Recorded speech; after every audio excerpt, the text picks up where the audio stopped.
Hey everyone, it's Ryan and Matt with Draft of the Future. Back again. Today we are going to be talking about our top performers of the college season so far. Super excited to get into that. But before we do that, Matt's going to tell you a little bit about what we've been up to. So we're still constantly seeking out opportunities to interact and get smarter. And we had the chance to talk to Eric Richards. We already posted the full interview on our channel, and we recommend you watch it. But maybe an hour long listen at one time is a little much. So what's coming at you are individual bites. So if you want to super fixate on one particular part of the interview, that's going to be available to you. All of them should be posted before Monday of next week. And it was really, really awesome to talk to him. And we're hoping we can do more. All right. Give me 1 second. All right. So we're going to hop right into it. And get into our list. So just so you know, the way that we kind of did this, Matt and I kind of had a couple different ways that we viewed our top performers. And so I'll tell you how I viewed mine. I'll tell you, and then Matt can talk about his. So the way that I did this is guys like Ruben Bain, Peter Woods. I know those guys are going to be like top of the draft. Everybody knows their names. So for me, what I chose to do was these are guys that are catching my attention that maybe aren't as talked about, but they're guys that like I think people should know the names. People should look at the players and see what they've been doing. And sometimes it's just a guy that I like that I think is going to be it could be a day 3 guy, but that doesn't mean a guy that I think can contribute. So that's what I went with. What do you got, Matt? So for me, I have guys. I have a system and a formula, like a literal mathematical formula, and it ranked guys. And I post that on my Twitter, and I'm still very aware a lot of like what Ryan said, but I keep getting bit on falling in love with guys and drafting them, and they either don't get drafted, don't get a shot, or they're stuck in the depth chart. So what I did this time is I looked at the consensus and I asked myself, where's the alignment between the consensus in who are the top guys that also align well with my formula. So a brief example, my number 1 graded edge rusher is Cameron Stewart. And I don't know why people aren't talking about him. I don't. And as much as I like him and as much as the data is screaming about him, I'm gonna remember him. I'm gonna look for him to come up on boards, but I'm not going to overdraft a guy just because he's really attractive to me. So you can look at mine as kind of a draft target, although I'm clearly not going to be able to draft all of these guys on my list. But in my round 1, 2, 3, these are guys I am targeting if they fall to me by some chance.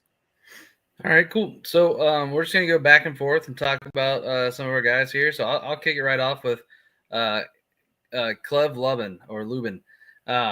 If you have not been paying attention to him or not been watching this channel, you wouldn't have heard about him maybe. But he is a guy that has been he started at Army, went to community college, then went to Coastal Carolina, and now he's at Louisville. And everywhere he has been, he's just been dominant. And so I was expecting him to do the same thing this year. And guess what? He has. He has a 22.9 pass rush win rate, 24 pressures, 5 sacks, under 10% missed tackle rate, which to me, a lot of time edges that are dominant end up having a lot of missed tackles because they're like, too aggressive. They get past the guys. So that is something that I like to see. He's even had some batted passes. He's been just a game wrecker for Louisville all season. And I personally have him probably a day 2 grade right now, probably second, third round, in my opinion. But he's a guy that I just love to watch. He's got a great motor and has been a huge lift to the Louisville defense. So, Matt, why don't you talk about your number 1? My number 1? All right. So I just kind of want to add Lubin. I think people are starting to catch on to Lubin. PFF has him at 141. The consensus board isn't so high right now, but he is climbing, and Ryan and I see a lot of guys like that. He's going to get a big shot because they play Miami next. Yeah. And all the people tuning in to watch Ruben Bain are going to have a front row seat to someone else they should also pay attention to. Speaking of Ruben Bain, I think it's a foregone conclusion that Ruben Bain is unarguably the number one edge rusher in this class, and he is arguably the number one player in this class. Yep. A brief tangent. I know that was kind of short, but something I'm starting to pay attention to that I'm hearing more people talk about. In college, you have a lot of speed rushers who are doing good things, and they come into the NFL, and at best, it takes them a while. Power rushers do better in the NFL, and Ruben Bain is indeed a power rusher, so that's another credit to his name. Do you want me to jump to my two and then do your two? We'll kind of snake it. Yeah, absolutely. All right. So Peter Woods, I'm straight up just mad at Clemson, and I really took it out on everyone. And Peter Woods isn't really dominating the way I thought he would, and that's true. But he's still playing at a very, very high level. He's still doing the things he needs to do if you look at the metrics and you look at the tape. So he's still in that top 10 conversation. And he's absolutely the number 2 defensive lineman on my board. I think there's still I think 2 quarterbacks go in the top 5. Then Ruben Bain will come out. How high are these receivers going to go? So I think Peter Woods is going to be top 10, no more than top 15, which means Ryan might have a shot at him in that vein. So we'll see. I'm sorry, buddy. I hope that didn't come off as harsh as Flacco Super Bowl, baby. Flacco Super Bowl. All right, so off to my number 2 and Matt's number 3, David Bailey. Another guy, I was pretty high on him last year. He just didn't get a lot of snaps because he was just a pass rush specialist at Stanford, but he went to Texas Tech. And I have this question a little bit about Texas Tech. Is their entire defensive line just that good and it makes all of them look better? Or is it that they're all just that good? But when I watch David Bailey, he's so quick off the ball. He's got great bend. He 23.9 pass rush win rate, 31 pressures, 6 sacks. He has at least 1 sack a game. He has improved against the run this year compared to what he had been in the past at Stanford. He is missing a lot of tackles, but you're not worried about him for the tackles. You're worried about him getting in the backfield and disrupting the plays. To me, I view him as a clear round 1 guy, but it's probably later in round 1. But I absolutely think he's going to be a guy that comes in and just becomes that pass rush specialist to start his career with whatever team is lucky enough to draft him. But yeah, if you've watched any Texas Tech games, he's in the backfield more than the running backs for the other team. You got anything to add for him? So yeah, I have him targeted in that 30 to 40 range. He is my number 3 target in that range. And I don't think the 2 receivers I'm looking at are I think I did a too good a job like telling people about them. So they've elevated. So he's kind of a primary target in that range for me. I do think he's an every down guy. I do think he probably a little more speed and not as much power, but he has shown the ability to stack and push. And so he's up there on my list. All right, so Lee Hunter for me again, Texas Tech. If you haven't been watching Texas Tech, go do it. But Lee Hunter, there's a Twitter account or X account called Gridiron Grading, and they have this rule that for D tackles they have to have a 10 pass rush win rate and a 13 run stop rate. And they have a whole lot of data that shows those are the guys that succeed in the NFL. And so with that, Lee Hunter is an absolute massive human, 6'4", 330, space eater. He has 1 sack, and he hasn't missed a tackle yet this year. But he has that 10-10 mark. He's a 10.5 pass rush win rate and a 13.7 run stop rate, which is great. So he has just been an absolute force in the middle of that defense. And while I don't necessarily think he's going to be a day one guy, he's more likely going to be a day two guy. He's just exactly what you need as a nose tackle that can get you some pressure as well. All right, so to me, we're still in Texas Tech, and we didn't even get into Gil Howard, who's kind of cooling off a bit, and that's just saying he was red hot and now he's just on fire. But in addition to him, we got Romello Height, who's starting to get national attention now, a little bit longer, definitely has a lot more bend. There are people who already feel he's got more tools than David Bailey. And that can lead you, like when you're on a line that stacked, it does kind of lead you to Ryan's point where like, okay, who's making who better? And the good news is, even if they're making them better, they're still doing their job. And so Romello Height is really, really performing well. He's let me see here. He is 22 pressures and sacks, a 21% pass rush win rate, and a 91 pass rush grade. So he's really just kind of dominating the line and causing a lot of havoc, which is kind of what I like about Rueben Bain, because even if he's not in the play, he's making it a nightmare for someone else. And then Uiagalelei, who is related to the Chargers backup quarterback. He's one of those guys.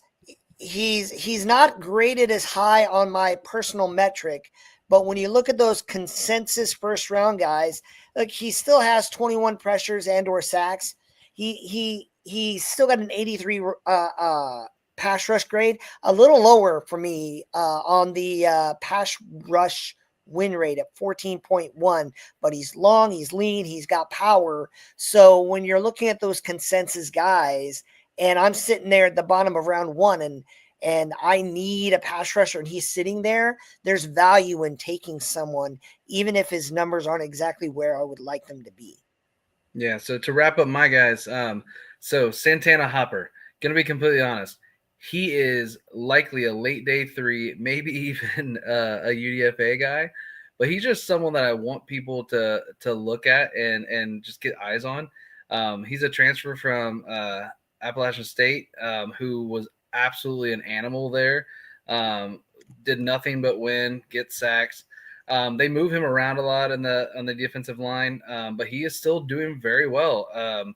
He's 18.2 pass rush win rate, 18 pressures, 2 sacks, and actually still has an 8.3 run stop rate. And why I say that's surprising is because he is small.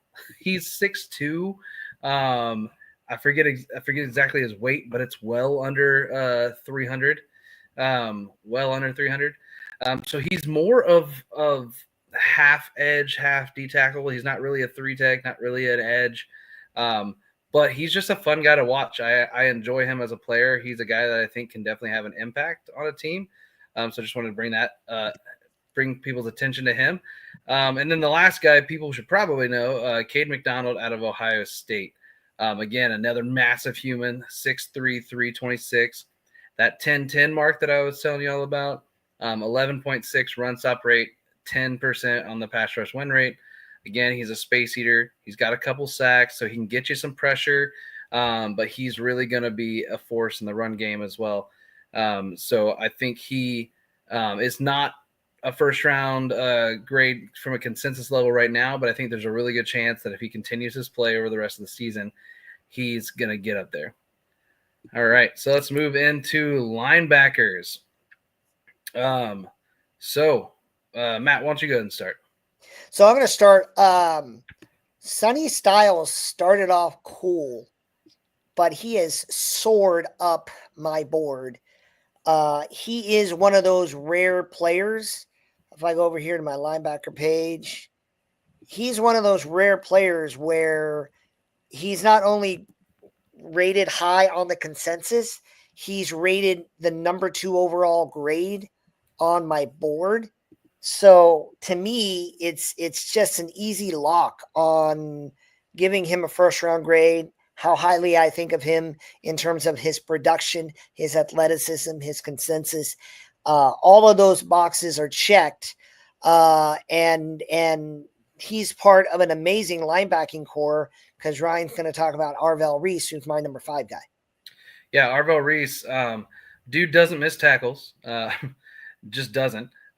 He's a super fast flowing guy. He's an asset in the pass rush. He's got 4 sacks already.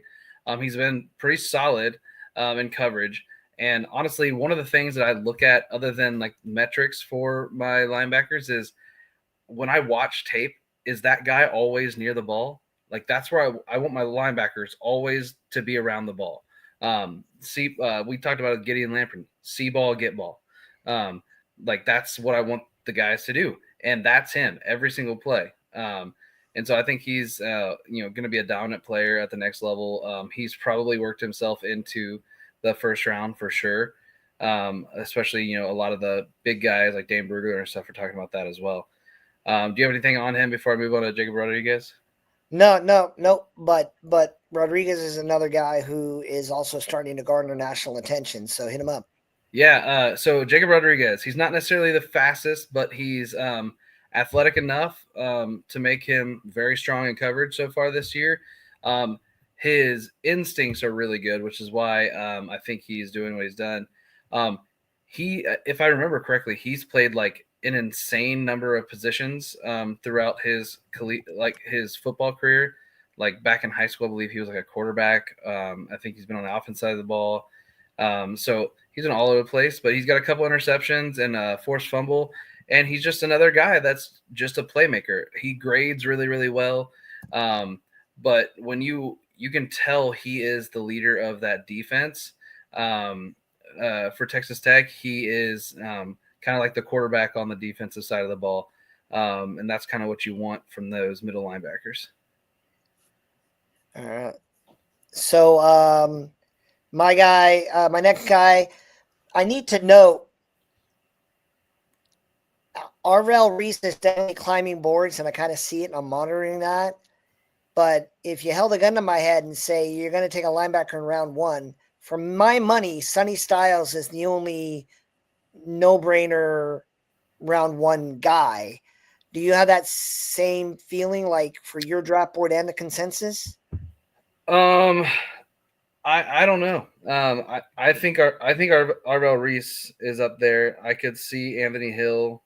Some of the guys that are more like edges could go up there too, but we'll see. Linebacker is one of those positions that a lot of times drops. Yeah, Lamprey number 1. Lamprey number 1, baby. Let's go next year. So another late riser is CJ Allen out of Georgia. And what I like about this linebacker class, CJ Allen kind of shows. And what concerns me about this linebacker class, CJ Allen kind of shows.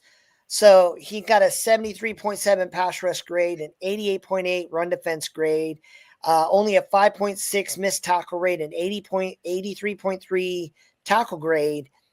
If you want a run-stopping thumper of a guy with pass rush upside, then CJ Allen is your guy. But he only has a 58.5 coverage grade. And a lot of the linebackers I'm really liking, their coverage grades are kind of suffering.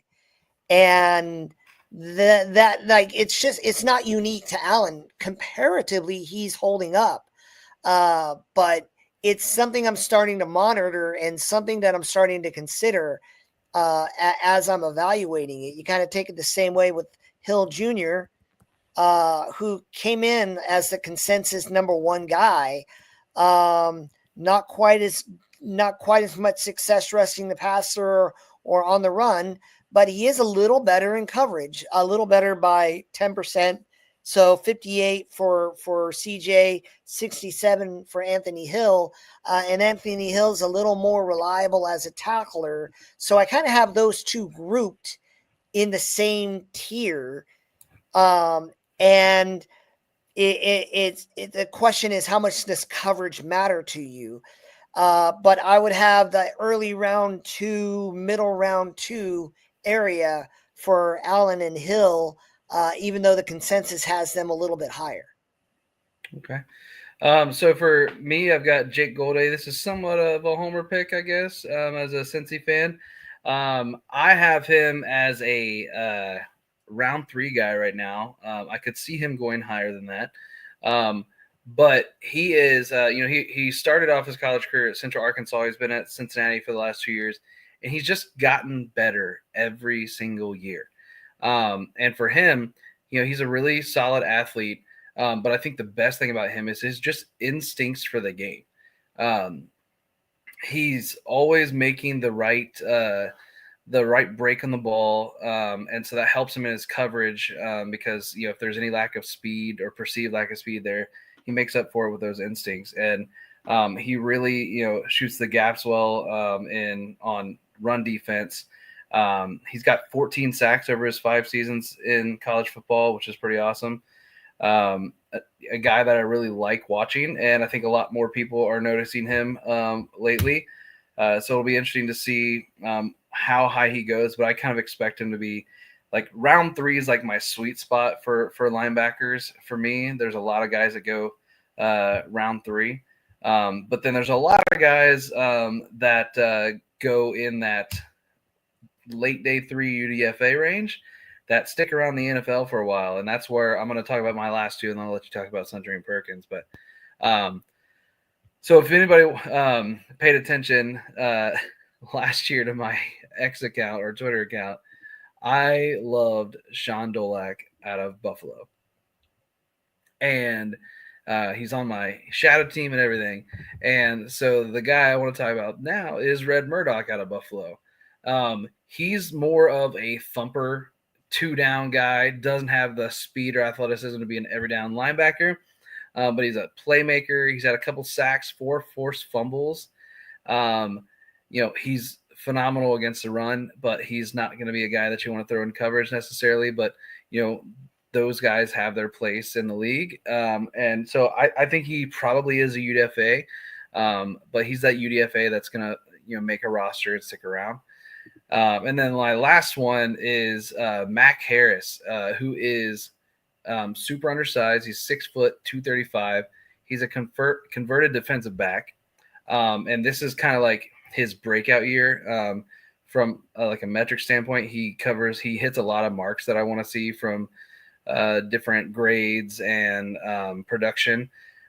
He's been really, really good in coverage, which you would expect out of a converted defensive back, and he's a really, really great tackler. So again, another guy that I think is going to go late. He's going to be a special team stud, and he's going to make a roster and stick around for a while. All right, Matt, what do you got about Suntarine? So Suntarine is kind of he's your coverage run stopping linebacker. Doesn't have as much pass rush upside, and a minute degree less reliable in tackling. He's only got a 10.7 missed tackle rate, so you don't want to go too crazy with it. But he's probably more athletic. He's definitely more of a coverage guy. So he was originally designated as an edge and kicked in to linebacker. And I'll talk a little bit more, but I kind of think that's what Zane Durant needs to do. But he's definitely got more upside as a coverage guy. The consensus right now has him at 59. And there's a lot of value in the consensus. Ryan's been singing the praises of Whit Weeks. I've been watching Harold Perkins, Suntarine Perkins. So in that 60 to 100 range, those are some guys who can give you a lot of upside if you don't get one of those linebackers early. Right. And if you're there and you're in the chat and we're talking about linebackers and you got someone you want to shout out, feel free to do that. And if we track their data, I've tracked a lot of linebackers. I got a lot of math on these guys. So if there's someone you want to shout out, don't be shy in the comments.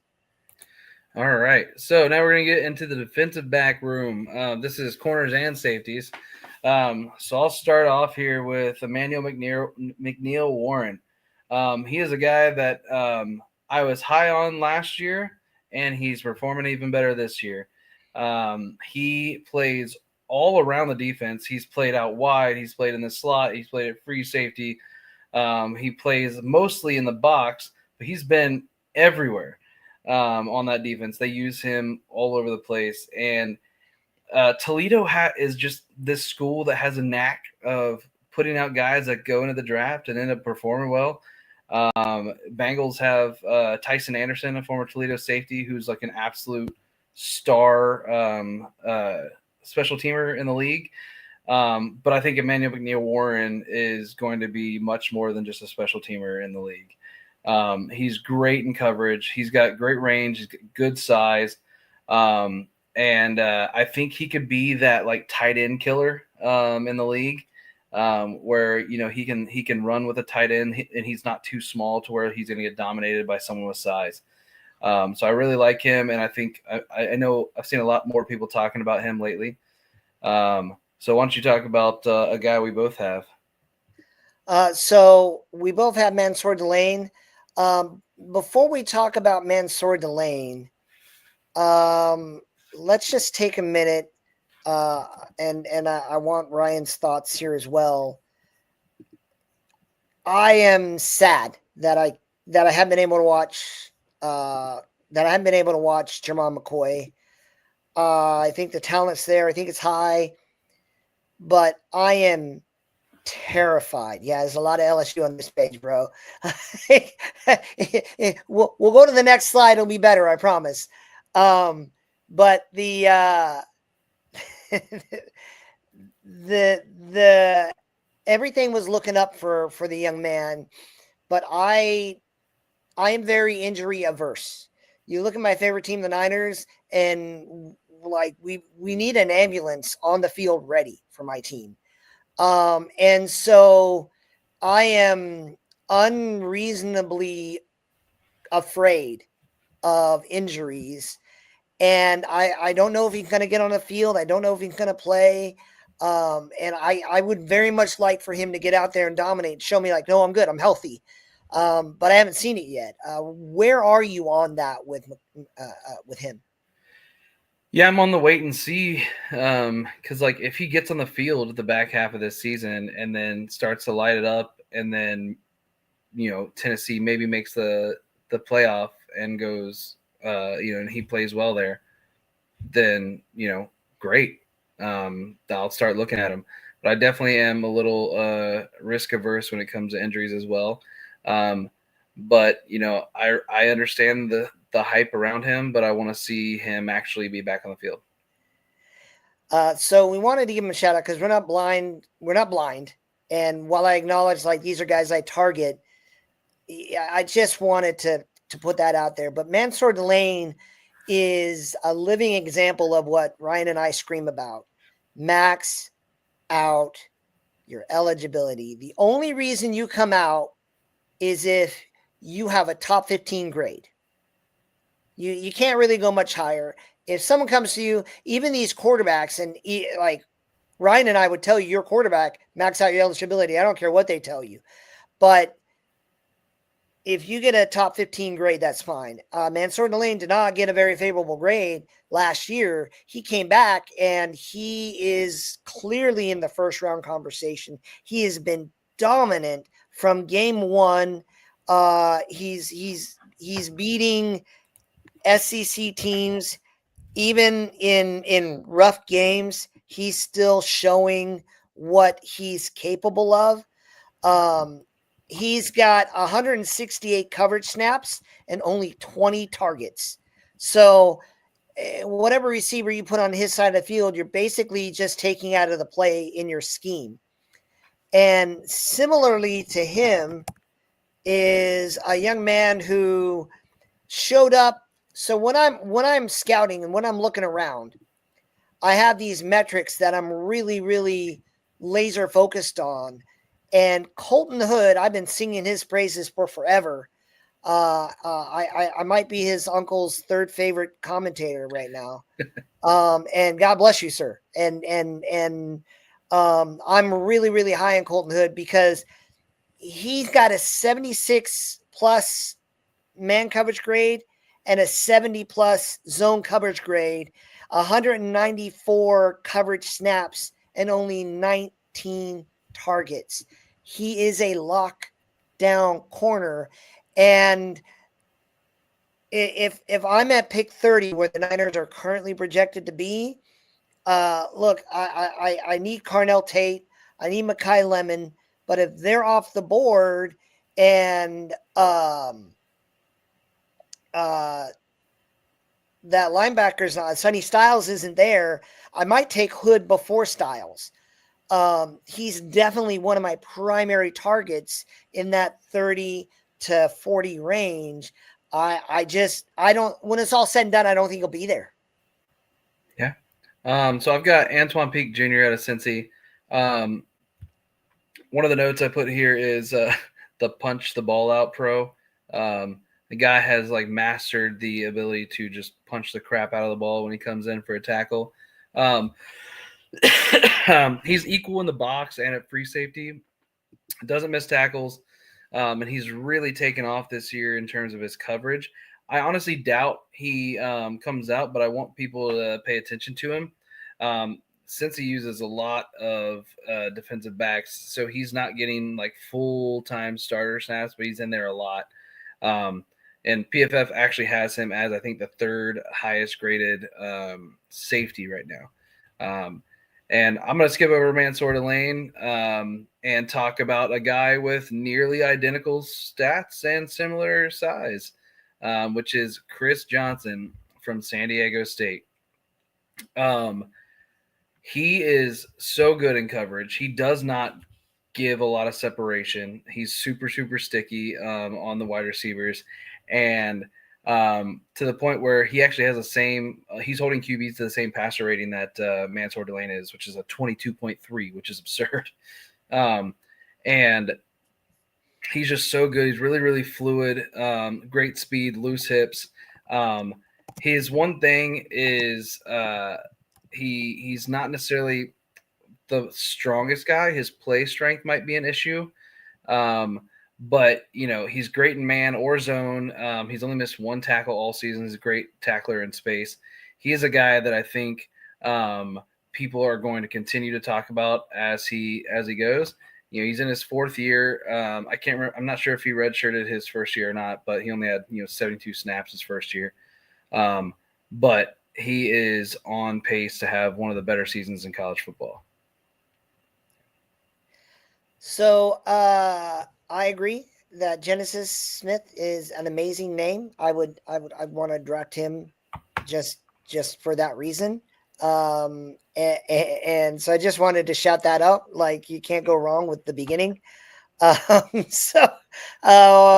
Caleb Downs, a blind man, could scout him. He's the best safety in the class. Guys, you're kidding yourself. There's no planet where he goes before 15. There's no planet where he goes before 15. It is not a testament to the fact that he's arguably the best player on the draft board. Safeties don't go in the top 10. It's not a thing that's happened since I had colored hair. It's just not how it works. So this is not me saying Caleb Downs is not good. This is me saying there's a world where Delane and Jamar McCoy go before Downs because Downs plays safety. AOWF, you're watching. I don't know what pick the Raiders have, but that guy at safety would help a lot in a lot of ways. I want to kind of see. I do. I have them almost side by side. So Downs, and is it Ta'afi? Yeah, I'm not sure. Michael Toffee. Yeah.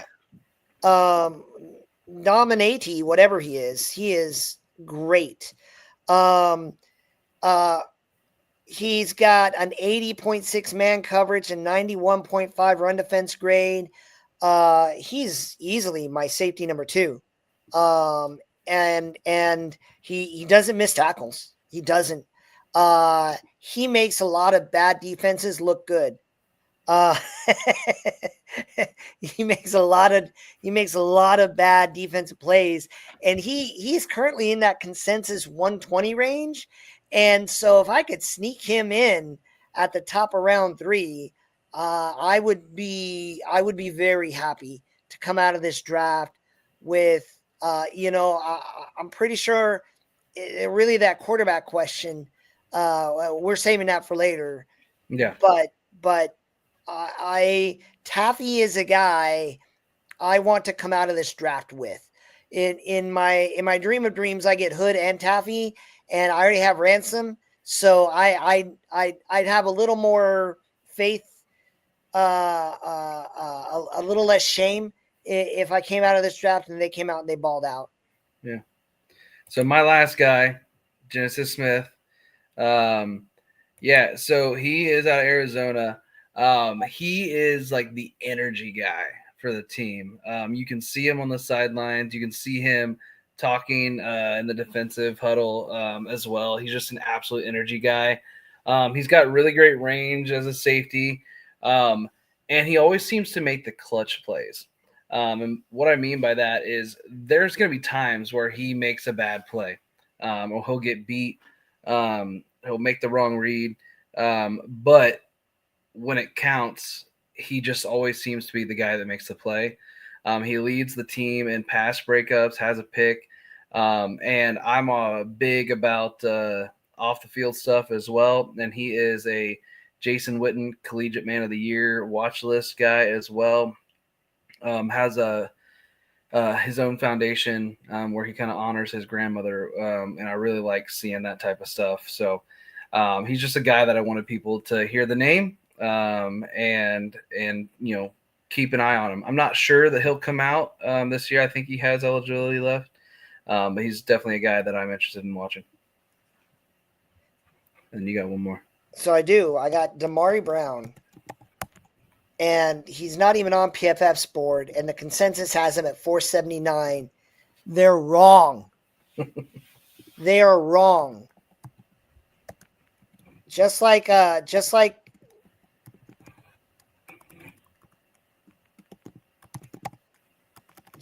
had to throw a fit to get it would help if I was on the right board. Just like I had to throw a fit to get Colton Hood the respect he deserves, I am now on the Damari Brown case.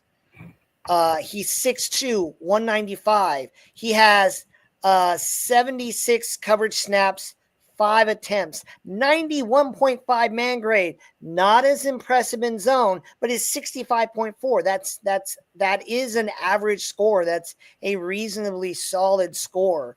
So if you're in the chat and you have information as to why this guy is currently 479 on the consensus board, I'm open to information, but I would respectfully disagree. On a lockdown, arguably the second best defense in college football, LSU, Ohio State, Miami, those are your contenders, with Indiana getting a little more credit, Oklahoma. Those are my top 5. Tangent, do you agree with that top 5? I'm not sure. Okay. Haven't really got that much. It's like you sprung that on me. But Damari Brown is doing his job and he's doing the work. So I wonder how much the fact that he only has to cover for like less than 2 seconds with that defensive line plays into it. Maybe, I don't know. So that is a valid point. And anyone can cover when they don't even need to come out of their break and things are going well. So that is, that's something. And all of this, I don't know about Ryan, but I don't think we have any athletic testing yet. No. And athletic testing can definitely change a lot.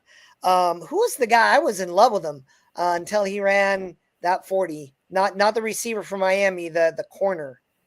I know exactly who you're talking about, and I'm not going to remember his name. Oh man, I loved him. And then I'm like, why is no one giving him love? And he ran a 40. He might still be running. I'm like, oh, okay, I get it now.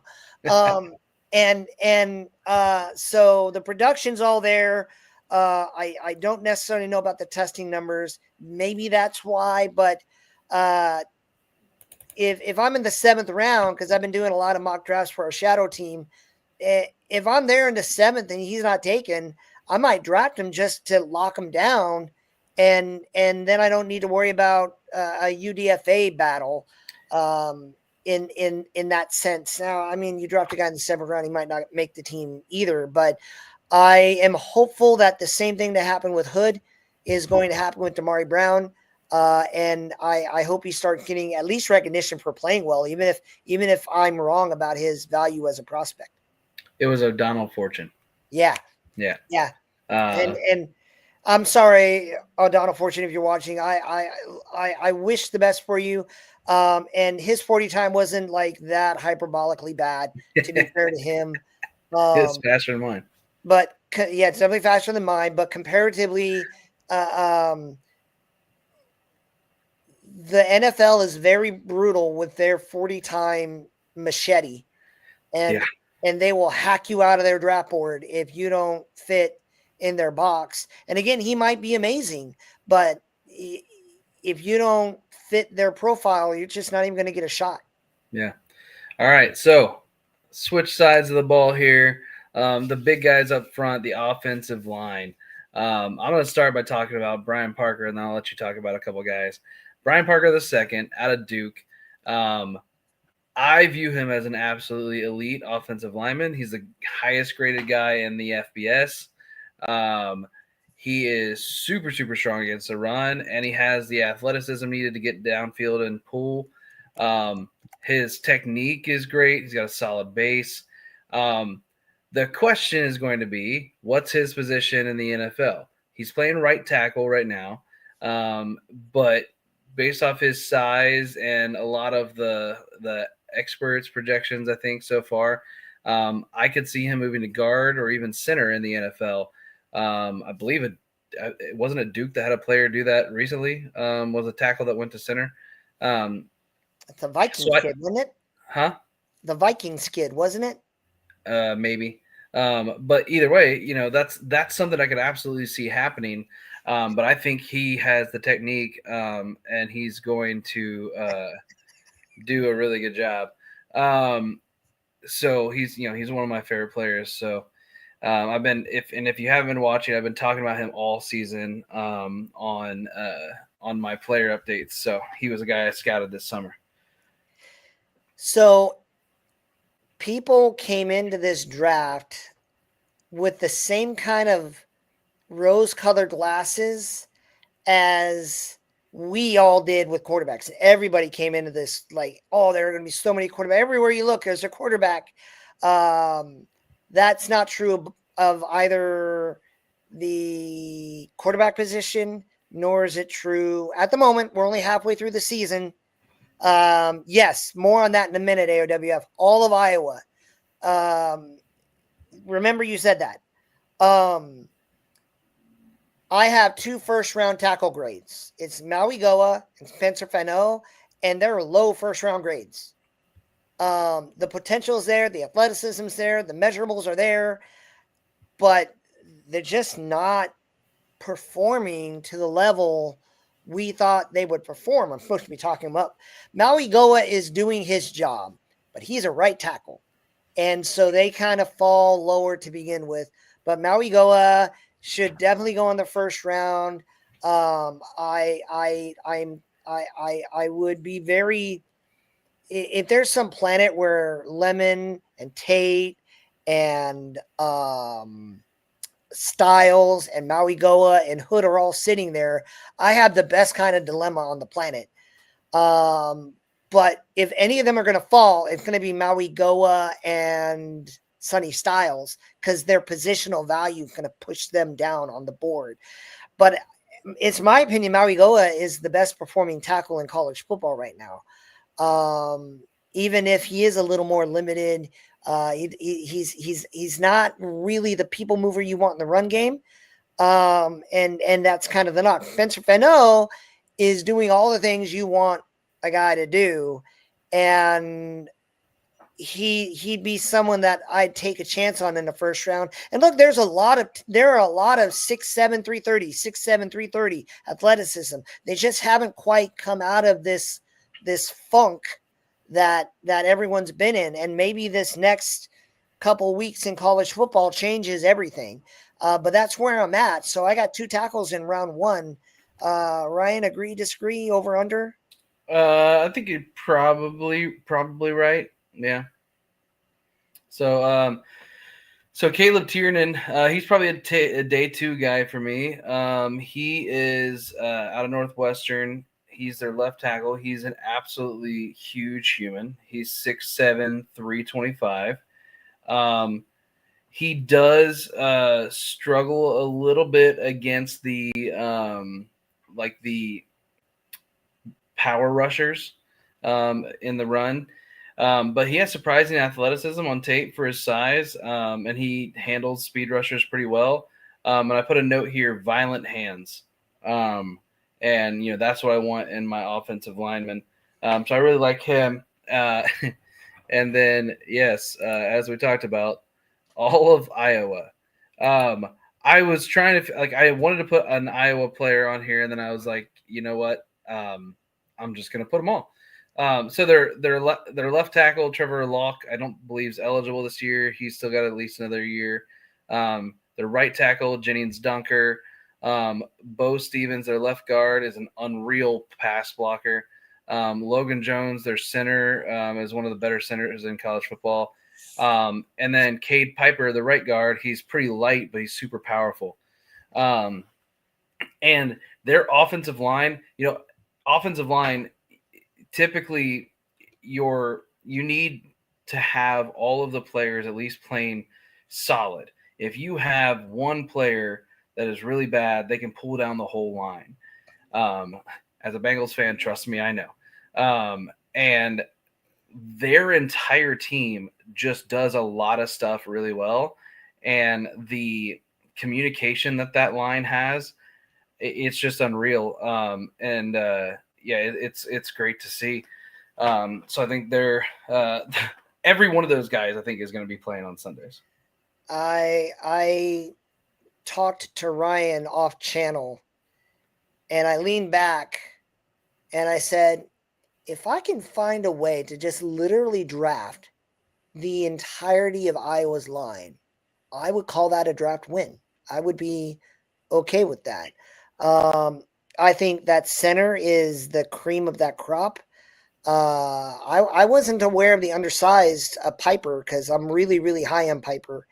Yeah, he's I'll pull it up while you're talking about your next guy. But so it broke my heart to make Jake Slaughter the number 2 interior lineman in my class. I think maybe Florida's woken up.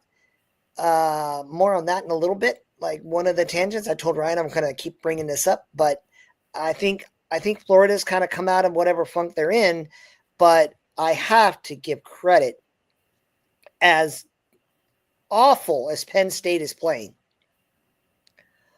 Olia Vega Ione is doing his job. He is not the problem in this situation. The guy is just dominant. Let me talk about how dominant. Cade Piper is 6'4", 290, and as we know, those listings are sometimes a little high, so he's a little light. I gotta find him. There he is. So the guy has a 78 run block grade, a 90 pass block grade. He's probably the best player on that line. He's opening holes for running backs who, quite frankly, in my opinion, look better because they're facing that. Like we looked a couple weeks ago, I looked at Ginty because he's on my shadow team, and Ginty had 148 yards rushing, No, he had 145 yards rushing and 148 yards after contact. No one's going to succeed when you're literally kicking some dude off your ankle as you're being handed the ball. But conversely, when you're not touched for the first 10 yards, you're going to look good, even though you're not actually doing, like, you got to make the right read. You got to run. And it's not like those running backs in Penn State are awful, but I really do think that they're being elevated because they're working with an easier starting position. So that's just kind of my thoughts. And then you get over to Jake Slaughter.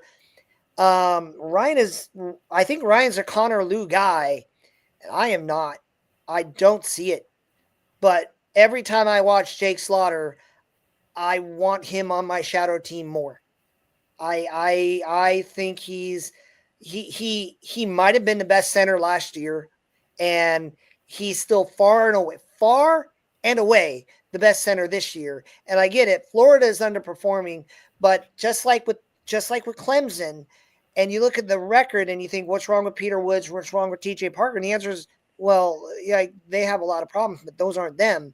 The same can be said for this Penn State kid and Jake Slaughter over in Florida. All right. So my last couple here, Matt Golban from Michigan State. 2-year starter, mostly guard at Wake Forest. And now he's at Michigan State. And he came to be the center at Michigan State. And he's been dominant, only allowing 1 sack and 1 pressure in 335 snaps. Super powerful at the point of attack. And so he's a great overall player that I think is going to start in the league. And then the last guy, possibly one of my favorite guys, just because of something I'll talk about, but he has not allowed a sack all year. He is a little smaller too, 6'2", 293. He's got unreal strength and athleticism, especially for his size. He plays mean, and he kind of looks like I put that he looks like a cyborg because he Matt has a saying, like, you know, he looks good getting off the bus. He looks more like a defensive end than he does an offensive lineman. He's, you know, jacked. And part of that is probably because he's a high school heavyweight wrestling champion. And I have an affinity for offensive linemen who are wrestling champs. Wrestlers, you know, that means they're good with their hands. And they're good, you know, when they get locked up with people. So I really like that. He's a guy. Now, again, I don't know that he'll come out. I don't know that he has eligibility or not. I believe he does. But I would like to see him, you know, potentially transfer to like a bigger school and see if he has that same success. And with his size at only 6'2", I could see him potentially moving into center as well, but we'll see. You want to talk about your last guy? So, yeah, I was pleasantly surprised that Caden Green is as high as he is on my board. I still need, like, he battled some injury. He was out a few games. Chris Mania.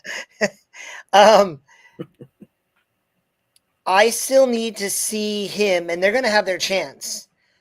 I really want to see Caden Green do what he's been doing in the meat of this schedule. They got Alabama next? I think they do. And I want to see Caden Green do what he's been doing against that level of competition. And so he's been maintaining what I liked about him. And I will say, in my initial video, I kind of called out his work ethic a little bit, or at least his understanding, because look, it's on tape. There's a lot of standing. That is gone. So that already is a big improvement for me. And now I just need him to show me he can be great against great competition. That's what I'm looking for. But right now, you know, the numbers are what they are. And, you know, Missouri is a team that I would not take lightly if I were in the SEC. Yeah, fun quarterback. All right. Now we get into a little more of the fun positions. Let's get into some top running backs. I'll I'll let you talk about your number one, and he's my number one as well, actually. But I have him number 5 on my list because I just could not have him. But go ahead and talk about Jeremiah Love. Sure, this is my pleasure to talk about the 2027 first-round pick for the Raiders, Jeremiah Love. I love you, AWF. I love you, dude. No, I don't think they're going to draft him. It's just an ongoing joke between us. There is some debate. There are some who feel Jonah Coleman has overtaken Jeremiah Love, and I completely Jonah Coleman's great. Jonah Coleman is I don't know that Jeremiah Love is a first round running back. I'm not. I know I took a running back. I know I had a first round grade on Gene, but I think Gene is much better than Jeremiah Love on a lot of levels. First round running back. I don't have a first round running back grade this year, personally. Yes. At this point. But that being said, Jeremiah Love is the best back in this class. He's an all-purpose back. He if you bottle him up in the run game, they're just going to throw him the football. And he is dynamic. He's got breakaway speed. He's got great vision. He's got great contact balance. I guess Jonah Coleman has entered the chat for the conversation for RB1, but Jeremiah Love is doing a lot to help a freshman quarterback find his footing while trying to maintain positioning for the playoffs. Yeah. All right. So I've got a couple guys that are less talked about. Eli Gilman out of Montana, someone probably most people don't know, and unless you're this guy named Brian on X that knows every small school guy ever. He's not the fastest, but he's got really great vision. He breaks a ton of tackles. He's 4.45 yards after contact per attempt, which is really solid. And he's had consistent production for 3 years now. He is not going to be a high draft pick. He is probably closer to a UDFA than he is like a 6th rounder. But he's a guy that I think is easy to root for.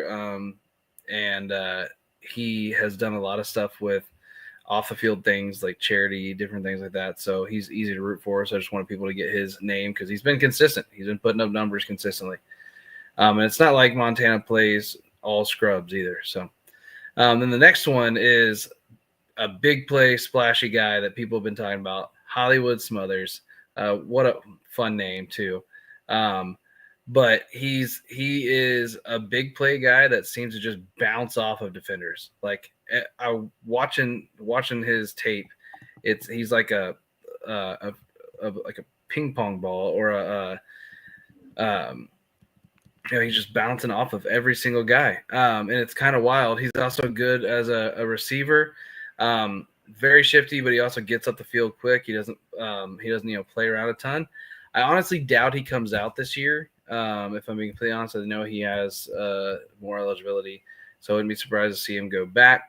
But he has been fun to watch with NC State's offense, which I really like their quarterback too. So, do you want to go on to Kaytron Allen? Yeah, I touched on Jonah Coleman. Do think he's second best guy. Kaytron Allen, Penn State has 2 backs. I think Kaytron Allen is far and away the better of the 2 by a considerable margin. He's got a 4.46 yards after contact per attempt, which is super duper elite. He's forced 19 missed tackles. Is averaging 7 yards per attempt. But again, the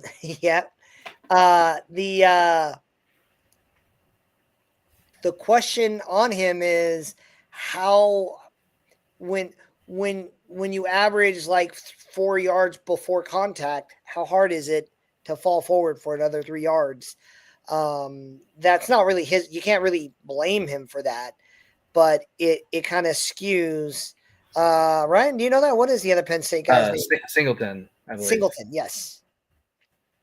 So that, Kaytron Allen, he's a top 100 guy for me. He's a good utility guy. he might have the upside, but I just don't see the same star power. But then when I was doing my search, I came across Henry Jr. When I was looking at his yards after contact per attempt, and his yards after contact per attempt are 4.91.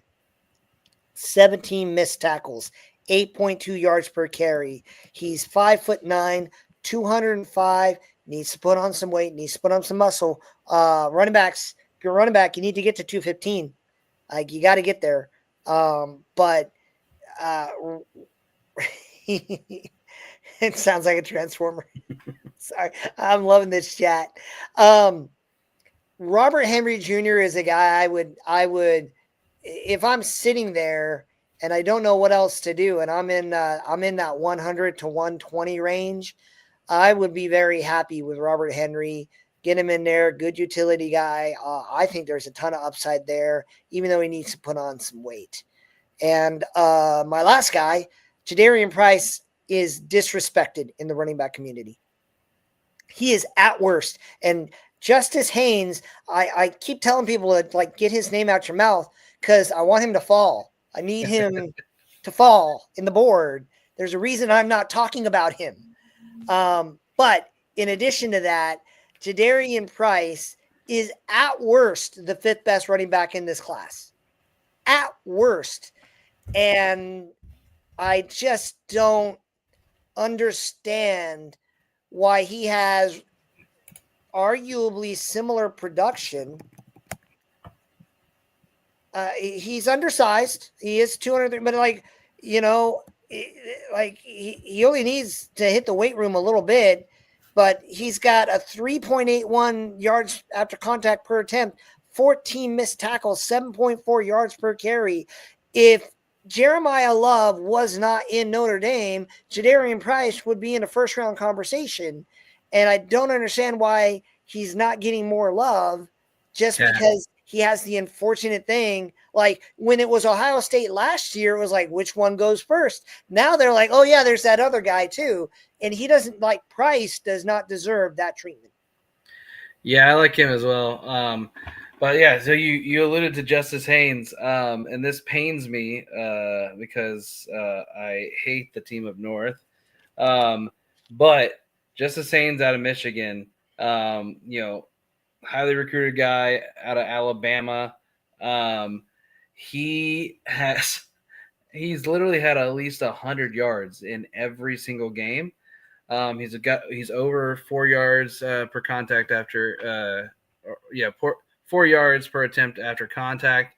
And he also has a touchdown or more in every game. He's already got 8 touchdowns, 654 yards and 8 touchdowns in 5 games so far this season. 5-star prospect coming out of high school. Yep. He's undeniable breakaway speed. 100%. Yeah. He's a compact guy, and he has really good contact balance. And one thing that I put about him is that he doesn't mess around. He makes a decision on where he's going. Like he reads the play well, sees where he's going to go, and then he just goes. And then if you don't get him down, he's gone. So yeah, he's one of those guys. Again, I could absolutely see him coming back next year as well. And if he does come back next year, then there's going to be no avoiding talking about him. But then my last guy is Evan Pryor. Again, a homer pick here at University of Cincinnati.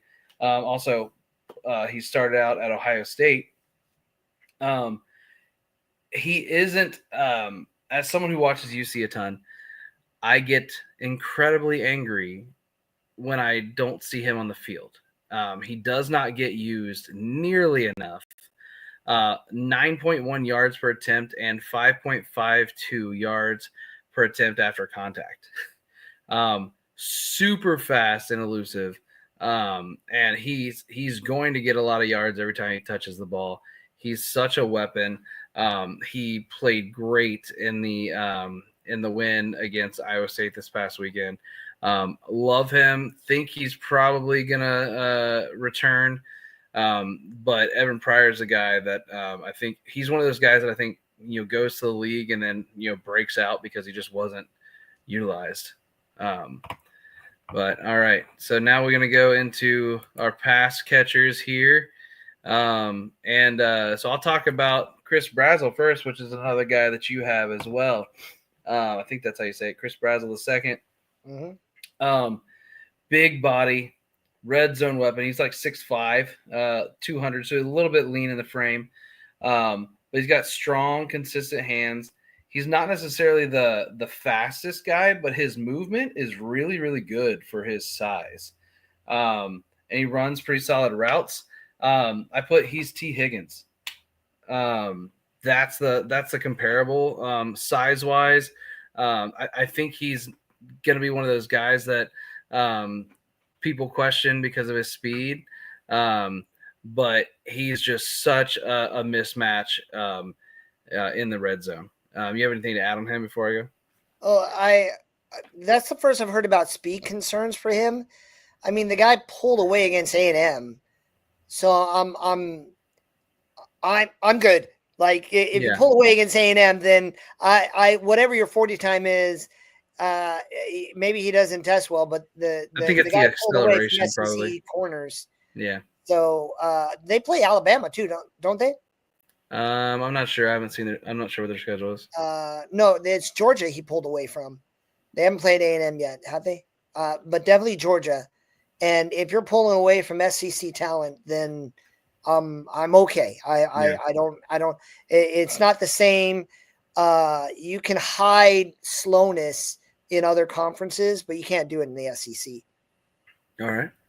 Let's hear about your round one guys here. And look, it's Tate, it's Lemon, and that's it.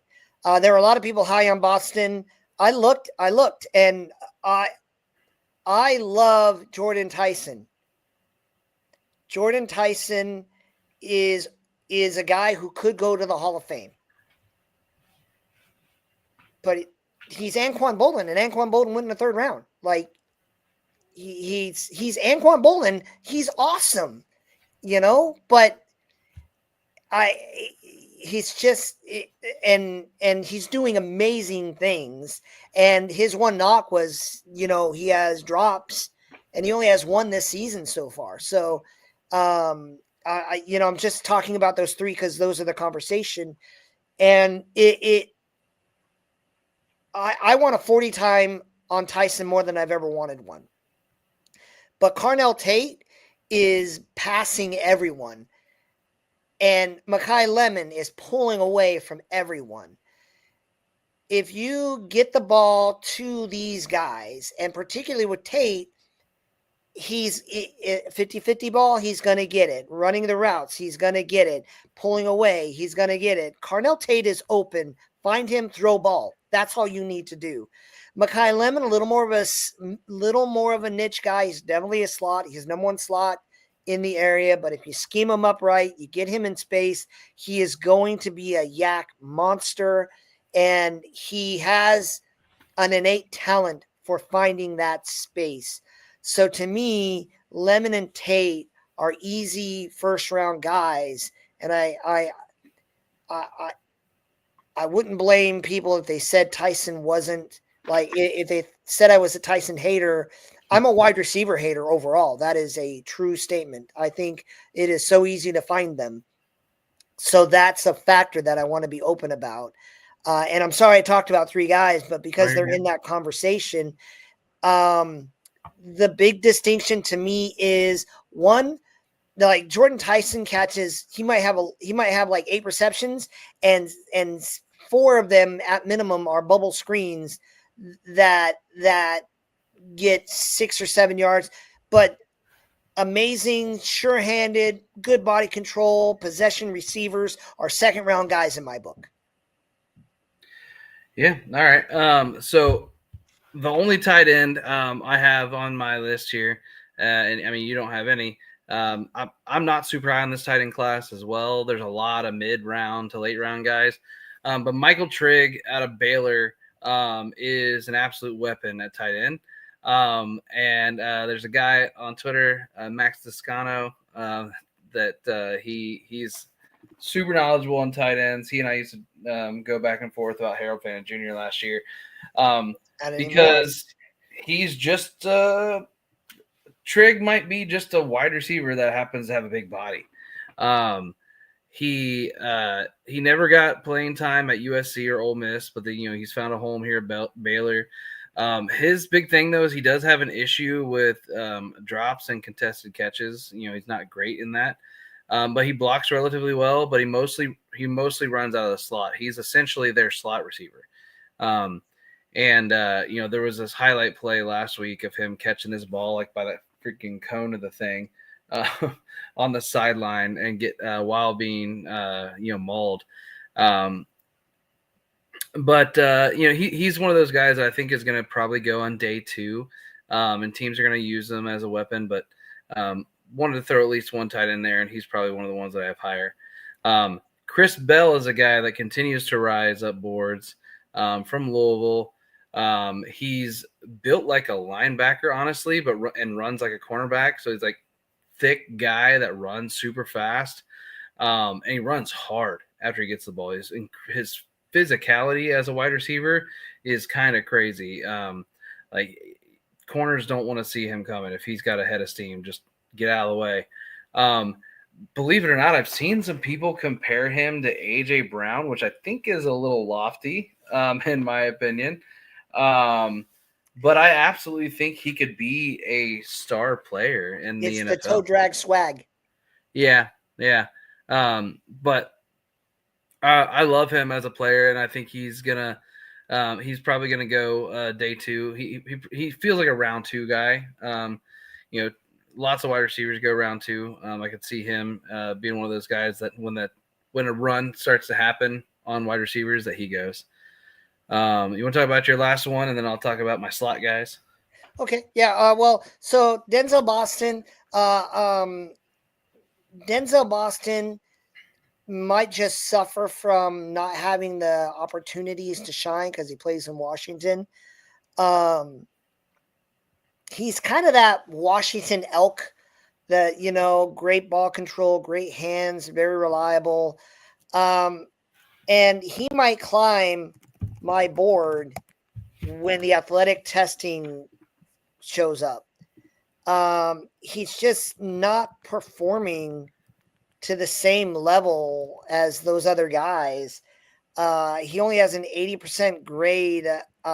He's only catching 62.5% of the passes he's thrown. He's only averaging 4.3 yards per attempt and only 2.7 yards per route run, which is good. But if you're supposed to be in a first round grade conversation, I'd like to think throwing you a ball would at least result in a first down. And look, I don't watch a lot of Washington. I don't know what their rounds are. My dog is going insane because he just hates the outdoors as a whole. But I don't. He hasn't really shown the kind of production, and maybe it's just a limitation of the scheme he's in, and that'll show up when the athletic testing comes back, because you get a guy with hands like that, because I've seen him.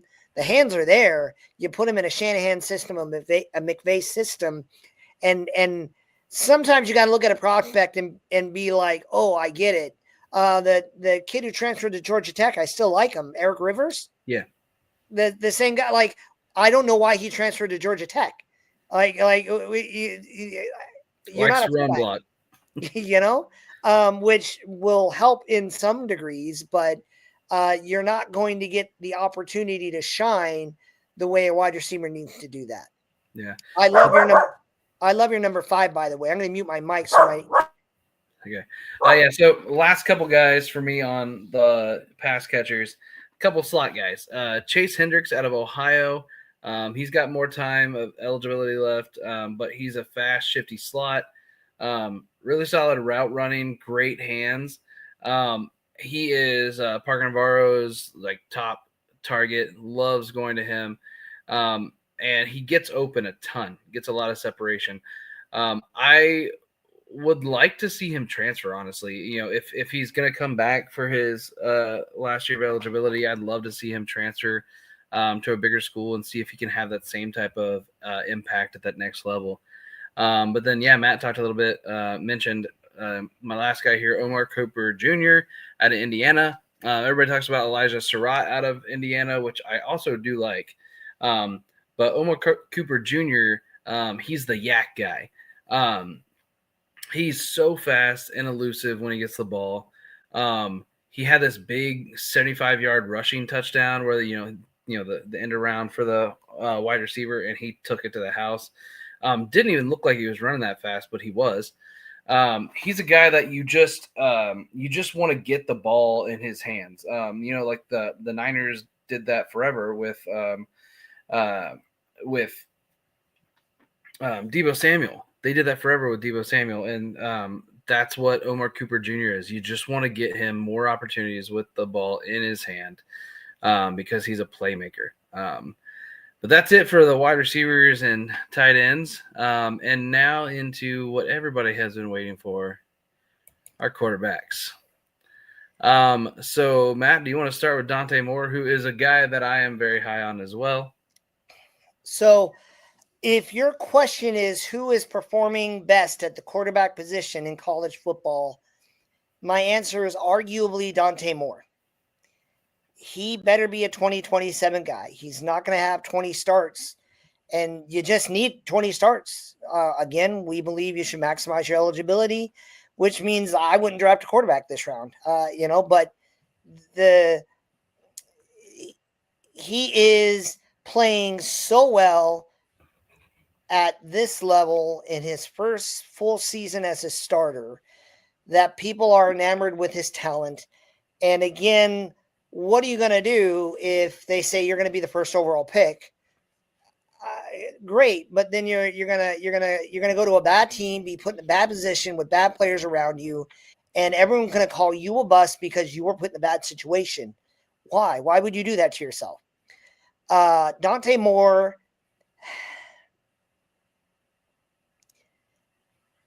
What I like about what he's doing is Oregon as a system is great. I'm not saying Dante Moore's a system quarterback. He's throwing to guys I can't name.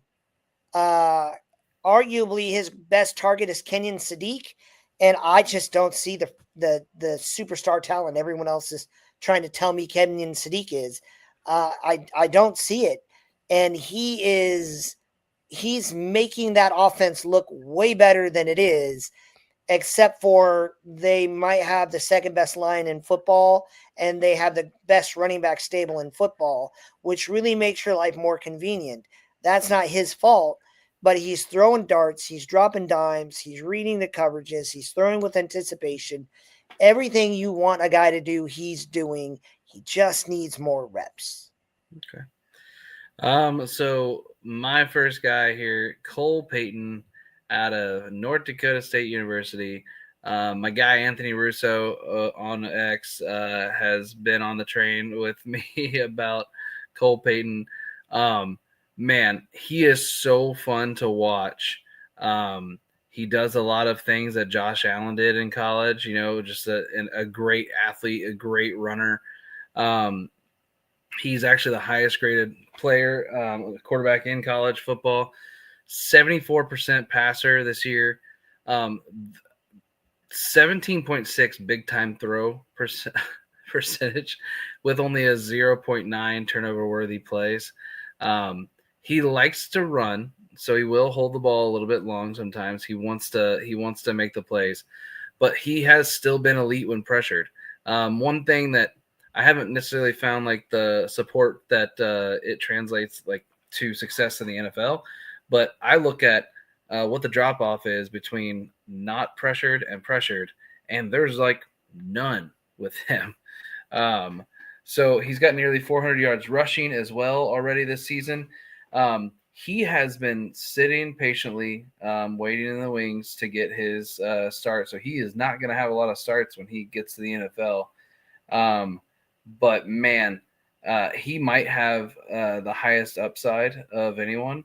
And I would love to see him go to a place like Detroit or the Rams and just tear it up. So I wouldn't be surprised to see him continue to move up boards. And then there's Ty Simpson out of Alabama. He has been playing really well of late. He takes really good care of the ball. He's a better deep ball passer than he is a short yardage guy. But one of the places that I think he is the most electric is over the intermediate throws over the middle. He really dices guys up there. He is not great against pressure, in my opinion, but he is a 70% passer, so he's having success.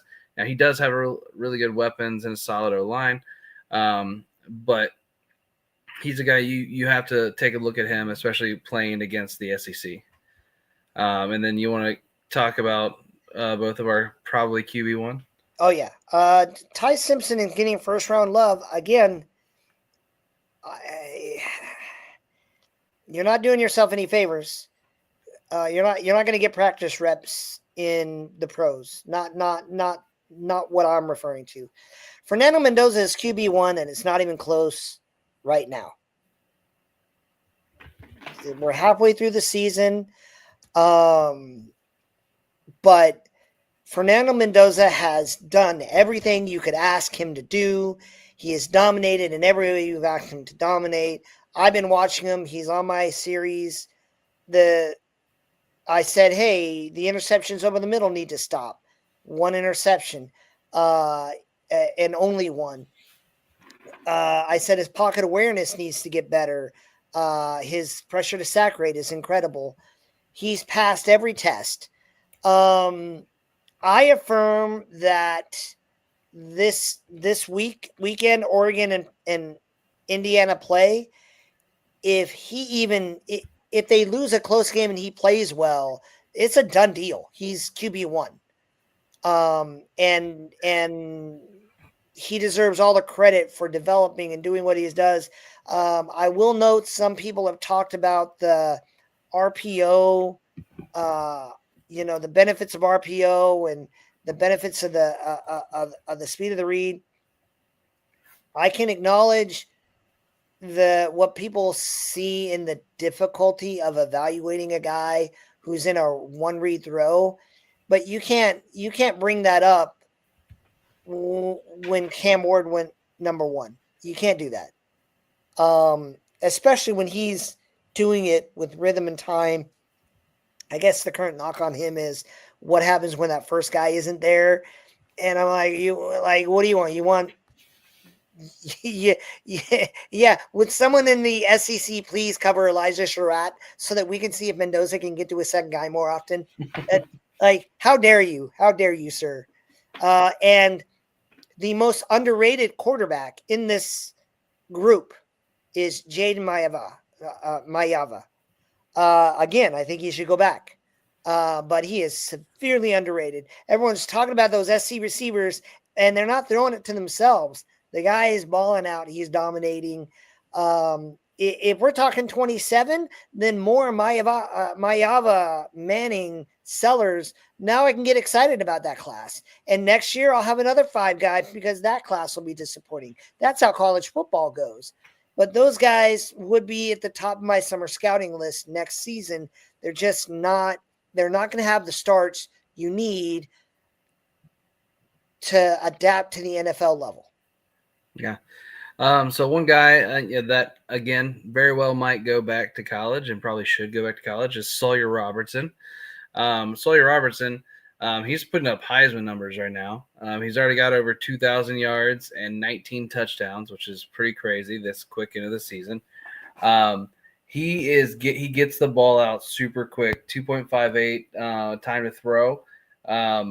And his rating does not drop a ton when he's under pressure as well. He's just, from a stats perspective, is just putting up the numbers. His technique and his mechanics could use some improvement. I think that shows in his short yardage passing. But he is a guy that I think is really good. But I kind of expect him to go back, but we'll see. And then Ethan Kaliakmanis.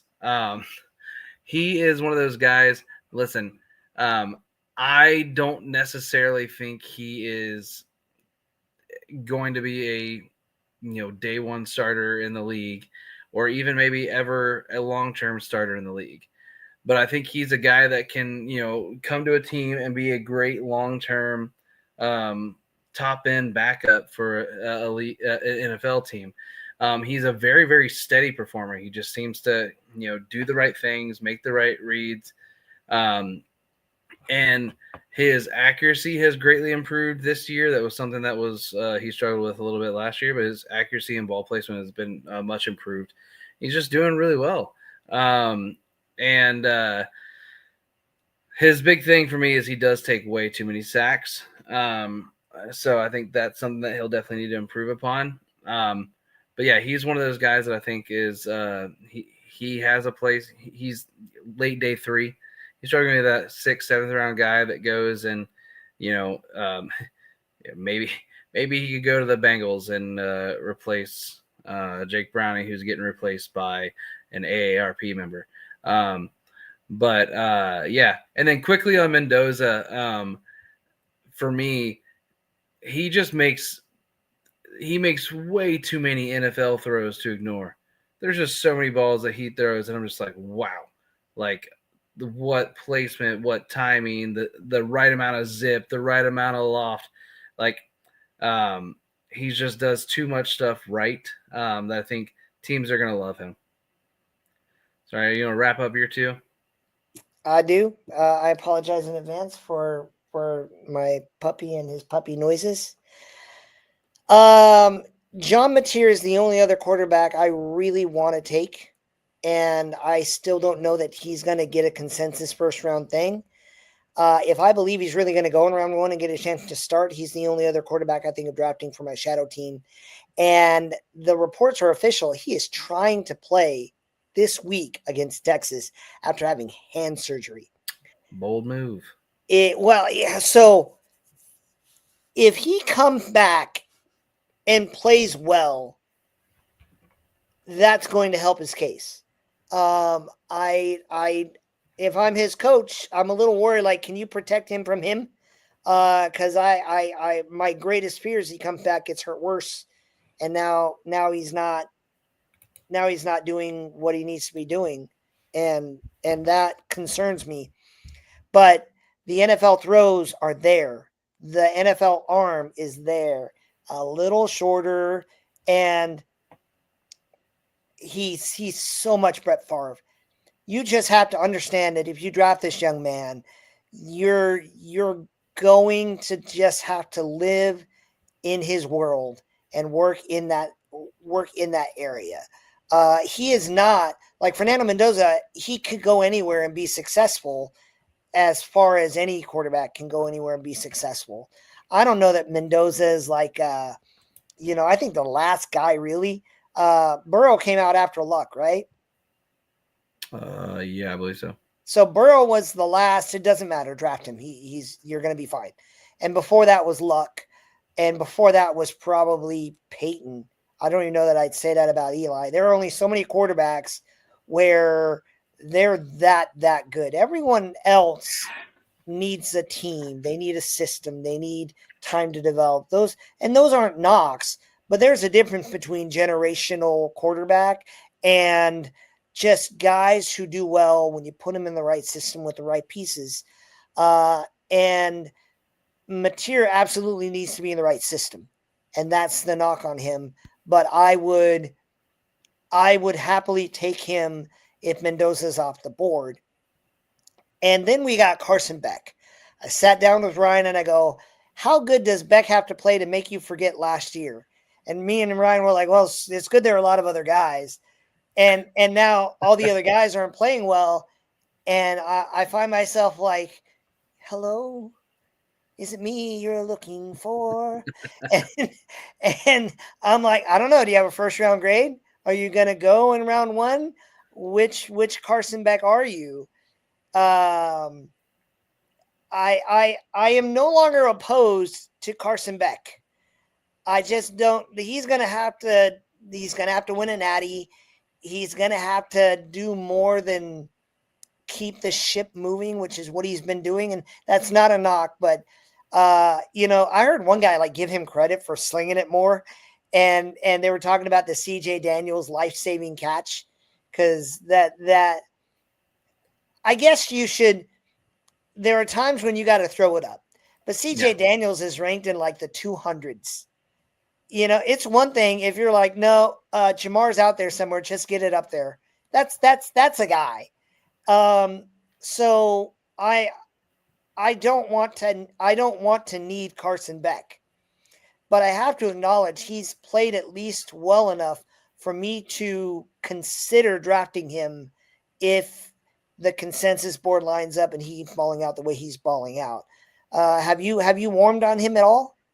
Not particularly. I mean, I kind of, he was playing against the best of the best last year.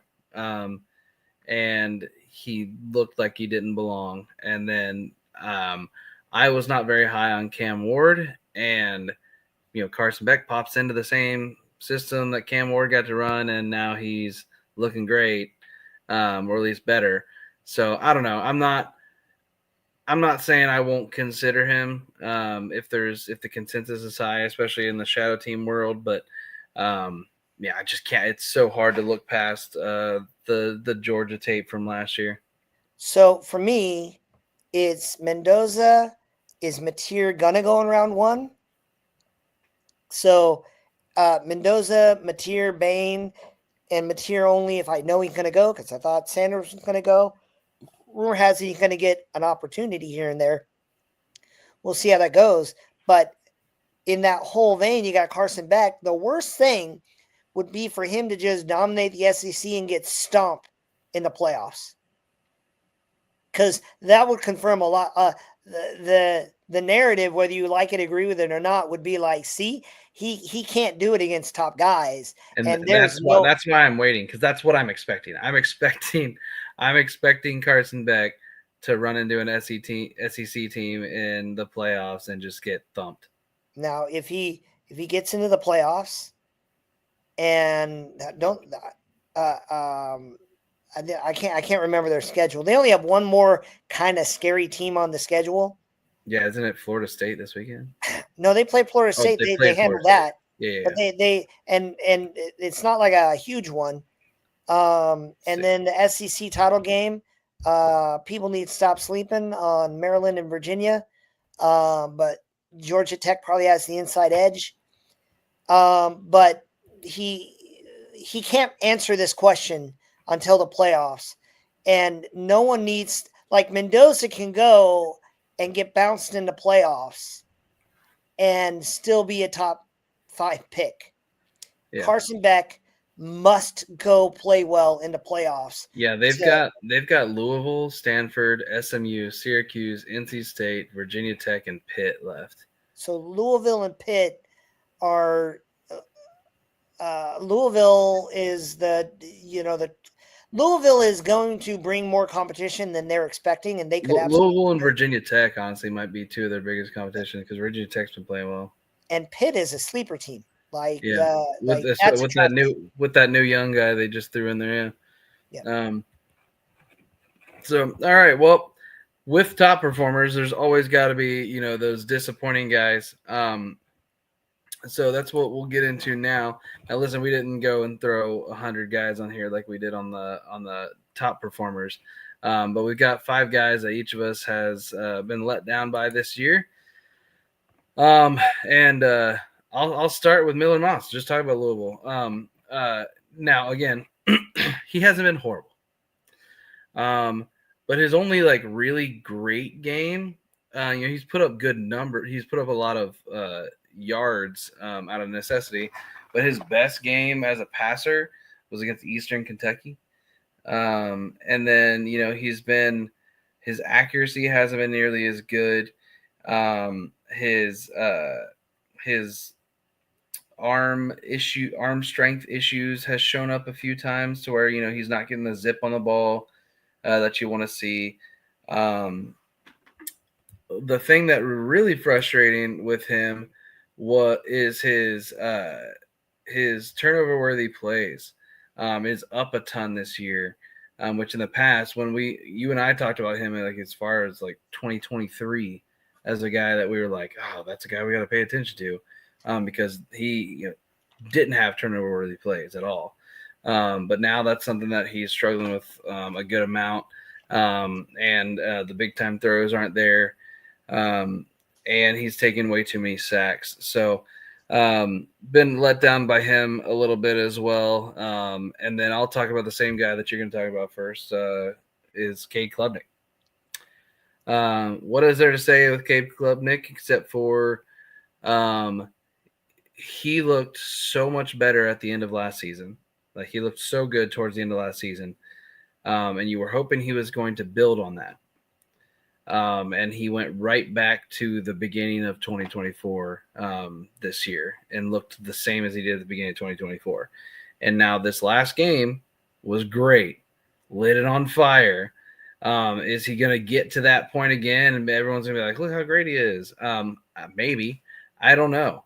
But it was really, really frustrating to see a guy I was pretty high on just not like looked lost out there sometimes. His mechanics, his nervous feet. Maybe he was one of the things that I wrote down was the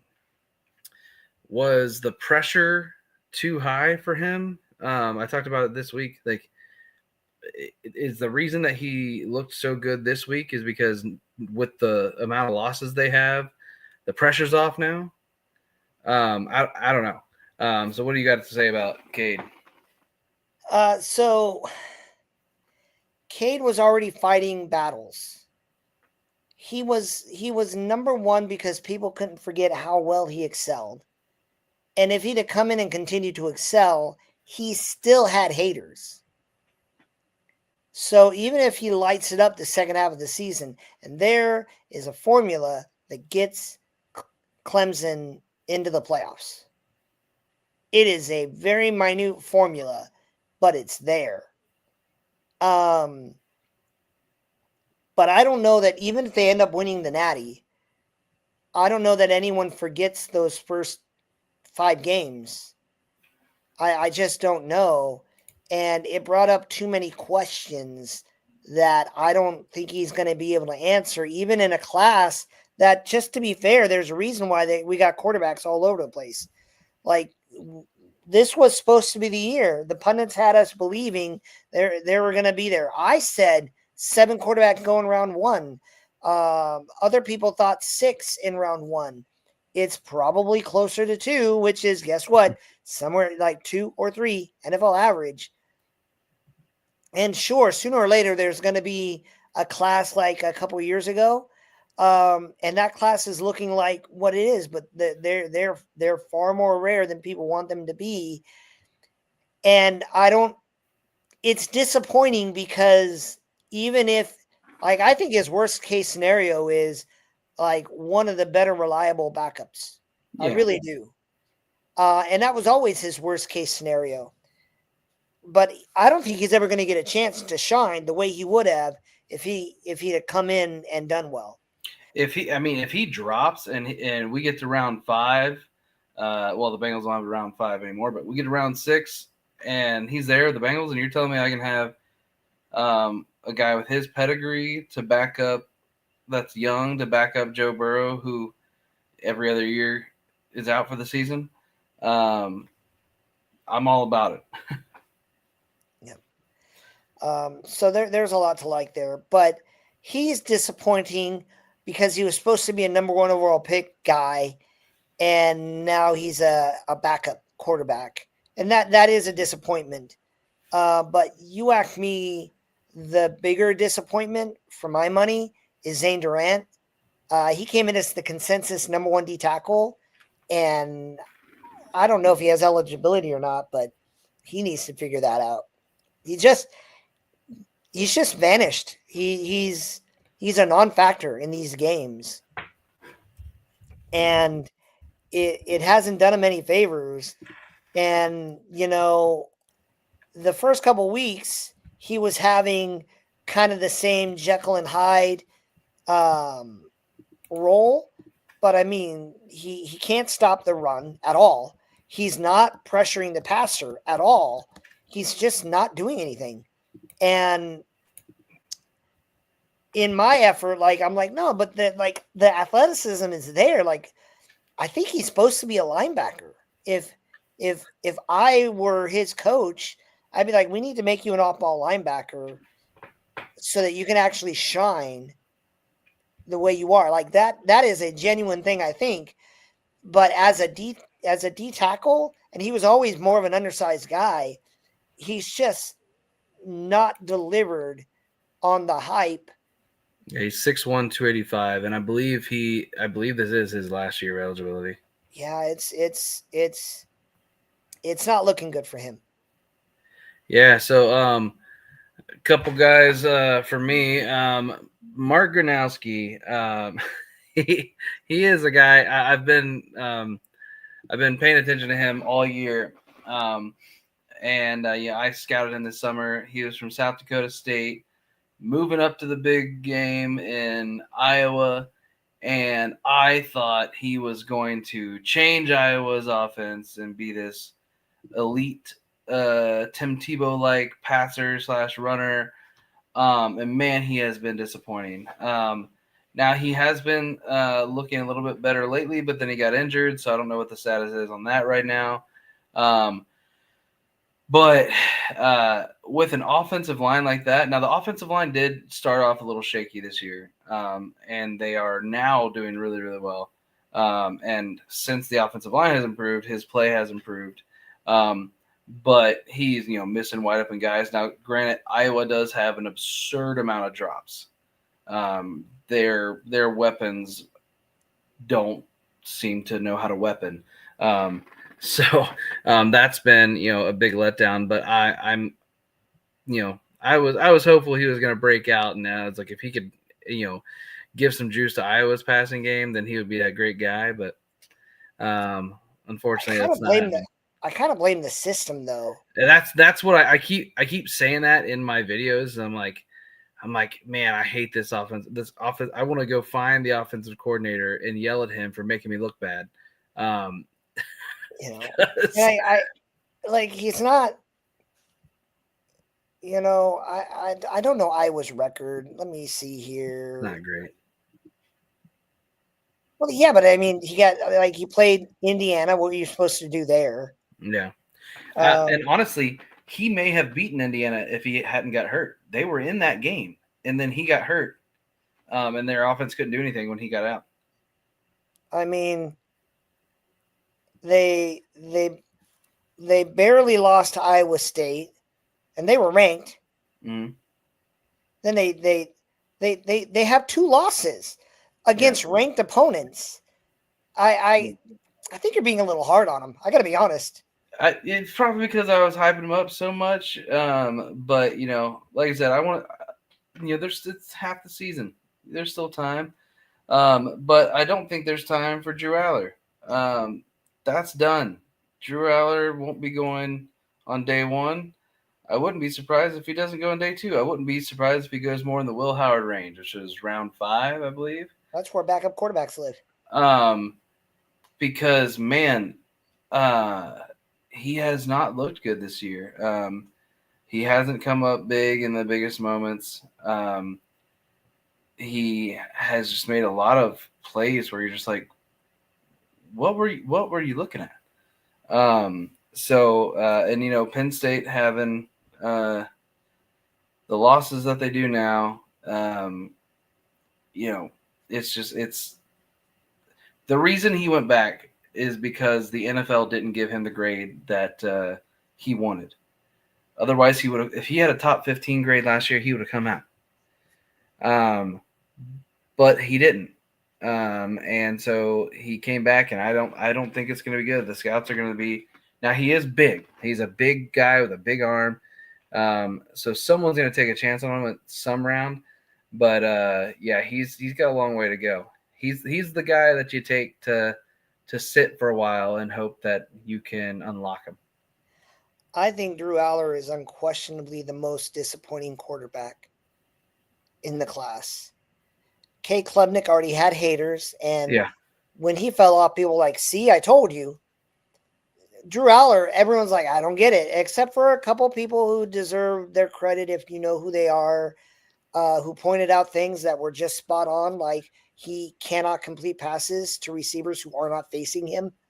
And I was like, really? And then I watched, I'm like, yeah, no, okay, I get it. And then you take away a guy who is a reception magnet, and people wanted, and kind of, to be fair to him, people wanted him to be someone he never was. And I kind of want to go on record saying that, like, everyone's like, Drew Aller has this much potential. Maybe he does, but he's never done it. He's never done it. And now he's the most disappointing quarterback in the class because everyone was certain this was the year he was going to do it, and he didn't. And he's the only one, like Sellers, you're like, well, you're still young, you can go back. And I've been looking at Sellers' data. I still think he should go back in because I think that of every quarterback. But like, Sellers is actually starting to turn a corner. And he gets a lot of leeway because of his surroundings and the coaching. Drew Aller had everything on a platter, and he never found that level. And to be fair to him, he never played at the level that everyone thought he was going to play at. And now we're all mad at him because he never did a thing he never did. On that same vein, I started this season with why Kadyn Proctor. Help me understand Kadyn Proctor. And now, so it's one thing if you take a guy, you'd be like, well, he's a little short, he's a little immobile, but we're going to kick him in the guard. He's going to be great. That's one thing. But when tackles disappoint, people get around and go, I think he's more of a guard. And they say that as if it's going to erase the fact that you said he was the best tackle in the class before he showed that he's not. Kadyn Proctor gets beat with speed. He should never get beat with power, but he does. And I don't understand how you are like, oh, he's going to be a guard. And like, not if he gets beat with power as much as he's getting beat. I don't see a 6'7", 366 guard personally, but yeah. And I'll be fair, he played better last week. Yeah. Maybe the light switched on, but if the light switched on now, I don't know if he has eligibility or not, but you should put more good film on tape because last week was an okay week and that was your best film. Like that. And again, to be fair, on this whole list, Klubnik and Nussmeier were like really, really high 1-2 guys, 1-3 guys on my board. And they're the only two I'm personally disappointed in. And disappointed is a hard word. They're not my kids. I'm like, oh, you really let me down, Cade. I wanted so much for them. And the difference between Klubnik and Nussmeier and everyone else on my board is Klubnik and Nussmeier showed, like, look what I can do. And I'm like, yeah, just keep doing that. And they're like, nah, I'm done. And that is what makes them disappointing to me because they showed me all this potential and then just stopped. Nussmeier played lights out his first game. And I thought the crazy decision-making's gone. He's more disciplined. And I remember the day I yanked him off my board. I remember the play. I don't remember the team. Might have been Florida. He was scrambling out to the edge, and I'm like, he'll throw it away. We'll live to play another day. And he just like shovel passes it straight to a linebacker. And I'm like, why is this guy back? What happened? And they are disappointing because they showed what they could be and then just stopped delivering. Do you agree with that assessment on those two? Yeah. Yeah. It's harder for me to be mad at guys who I'm like, wow, they got all these tools. If they just put it together, I haven't seen it yet, but man, I want to see it. And then it just never comes together. I'm like, well, I can't really be that mad at a guy who hasn't done a thing he's never done. But It's real easy for me to be sad to see a guy do so many wonderful things and then just stop doing wonderful things. Yeah. So, speaking of a guy that did wonderful things and stopped doing wonderful things, Mekhi Hughes, out of Oregon. So he spent 2 years at Tulane, and wow, at Tulane he had nearly 27. He had more than 2,700 yards and 22 touchdowns in 2 years at Tulane. Just unreal production. 5'11", 210, like just this great guy that you think was going to be a stud. He has 17 carries over 4 games at Oregon so far. So, are you aware he has officially taken his red shirt? Yep. Now, I want to be fair to him because he's my guy and I actually think highly of him. He came to Oregon thinking I'm going to be the guy. Yeah. And that's part of the disappointment in it with me too. Is like, we were both very high on him and we both thought the world of him. And then he goes there and it doesn't go well. And now he's redshirted. So he's delaying everything for a year.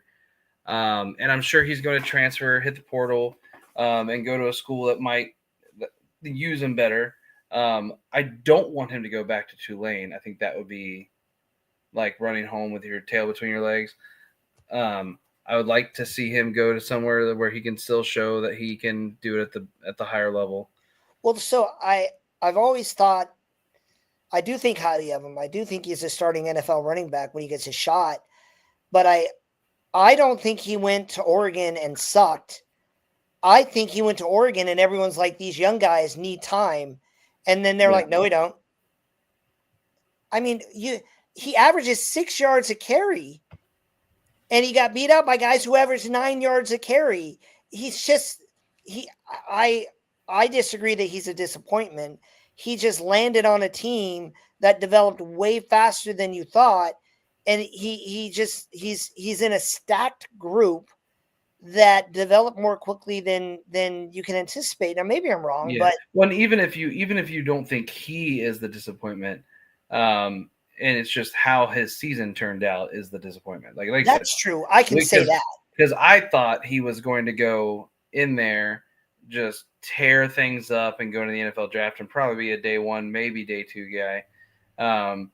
But we'll see. I'm going to be interested to see where he transfers to because I'm certain he's going to transfer. Because the young guys still have they're not even eligible for the draft yet. So he's going to go somewhere else. So that'll be interesting to see where he goes. Because I still am very high on him. I think he's going to be a guy that plays on Sunday. So I think he's going to be an SEC back. I mean, good chance. I'd love to see him go to an A&M or an Ole Miss. You got to look at teams that don't have plans yet. Those are the teams that you're looking for. I don't know. So that's really it for us. We're going to quickly talk about what we got coming up on the docket here. Our next couple lives, October 21st, is our next Shadow Team update, where we'll talk about who's gotten more snaps, who's performing, what level, all that stuff, who's been cut from teams. And then about a month from now, November 4th, is our next college football update. And, Matt and I haven't talked about exactly how we're going to do that. It might be something similar to this where we, adjust it, or maybe we'll have like our initial big boards, maybe. We'll see exactly what we're going to do there. We do have some, hopefully, other player and industry type interviews coming up that we're working on in the background. We've got a lot of time on our hands right now, so we're trying to lock down as many of those as possible. We have, I mentioned my friend Brian on Twitter. We'll probably have him on sometime in December to talk about the transfer portal and the FCS guys and D2, D3 guys, where they're going to go and who he thinks needs to go somewhere else. But yeah, we got a lot of stuff on there. And as always, check out all of our player updates. you'll be seeing a lot of the stuff from Eric Richards with the NBC Sports Group coming out later this week, the shortened up versions of those, but the full interview is already there. Matt, you got any parting words? Parting words. I'm not letting this go. I said it. SEC teams, the SEC championship will be played by 2 teams with 3 losses. It's there. It's possible. It's more likely now than it was last time, and I'm not stopping on this drum. Like, I get it, A&M, Ole Miss, maybe they run the table, but I'm just sitting here going like, it's coming. And then what are the ranking guys going to do with all these 3-loss teams? Because the SEC is the 9th conference in the NFL. Like, what are you going to do? So yeah. But you're with me now, right? Are you? I'm getting there. Yeah, I think the possibility is definitely there. All right, so that was it. I'm just going to keep that pin as long as it keeps growing legs. All right. Well, thanks for joining us, everyone. This was a little bit long-winded, but we're talking about nearly 70 players, so it's going to be that way. As always, like and subscribe. If you have any players that you want us to try to reach out to see if we can get some interviews, I am very good at politely bothering people until they say yes. So let me know. Colton Hood, call us. All right. Have a good one, everyone.